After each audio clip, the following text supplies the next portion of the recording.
হরিচাঁদ বাল্যকালে চঞ্চল আর কৌতুক প্রিয় ছিলেন। তার বাল্যকালে বাড়িতে সর্বদা বৈরাগীদের আগমন হতো। সাধু যশবন্ত বৈরাগীদের দোষগুণ বিচার না করে অতিথি নারায়ণ জ্ঞানে তাদের সেবা করতেন।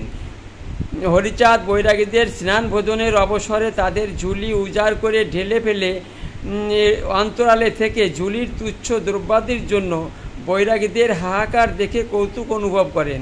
সদা হাস্যময় হরিচাঁদ গোচারণ মাঠে রাখাল সখাগণের সঙ্গে খেলার ছলে বৃক্ষ শাখায় লুকিয়ে থেকে সখাগণের চিন্তিত ভাব দেখে মজা পান। লুকানো স্থান হতে বাইরে এসে সখাগণের চিন্তিত ভাবভঙ্গি নকল করে বালক স্বভাবে হেসে কুটি কুটি হন।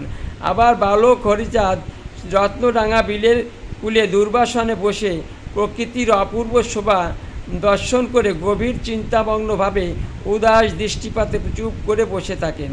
চপল বালকের এই যে মুহূর্তে ভাবান্তর, জানে না এ কেমন করে সম্ভব।